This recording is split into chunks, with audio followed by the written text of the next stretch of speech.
Bienvenidos a Estudio 7. Pasemos al texto del tercer sello. Tras repetir la misma fórmula de inicio que en los dos sellos anteriores, el apóstol reporta que vio un caballo color exceso de melanina.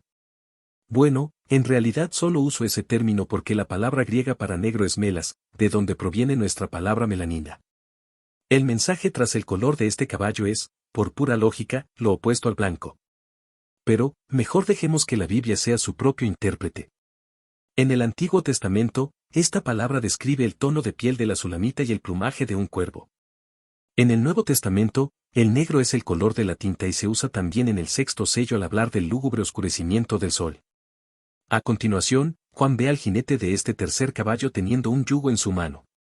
La palabra yugo se usa en la Biblia 73 veces, 6 de las cuales están en el Nuevo Testamento. De esas 6 veces, solo en nuestro versículo la palabra es traducida como balanza. Traducción que sí aparece varias veces en la Septuaginta. Dado que algunas balanzas del tiempo bíblico tenían una forma parecida a la de los yugos usados para labrar, se cree que la palabra llegó a aplicarse indistintamente. Tomando en cuenta el evidente contexto, elegir balanza en el tercer sello parece ser lo correcto. Sin embargo, una revisión de los textos del Nuevo Testamento en donde aparece esta palabra nos dice que no es sabio pasar por alto su uso metafórico.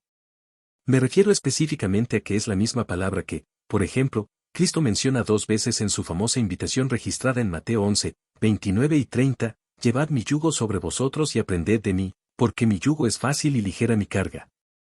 Es posible que el revelador deseaba que viéramos una balanza, pero sin olvidar que ésta implica, como en la agricultura, una estrecha unión de 2 seres dirigiéndose en la misma dirección con el fin de producir algo bueno.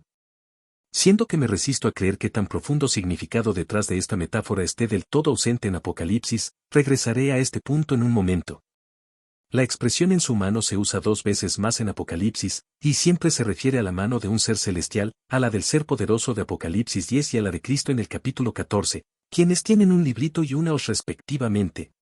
El tercer jinete sin duda lleva esta balanza yugo por encargo divino. Dada la ubicación mencionada en la declaración, y oí una voz de en medio de los 4 seres vivientes, dicha voz debe referirse a la de Cristo o a la del mismo Padre. Siendo que en la Biblia hebrea una balanza puede simbolizar escasez o hambre, ese parece ser parte del mensaje tras las medidas y costos mencionados por dicha voz, 2 libras de trigo por 1 denario y 6 libras de cebada por 1 denario. Estas cantidades y precios pintan un claro cuadro de escasez y carestía ya que, en tiempos de bonanza, 1 denario alcanzaría para comprar una cantidad 15 veces mayor de estos productos, según el cálculo de algunos especialistas.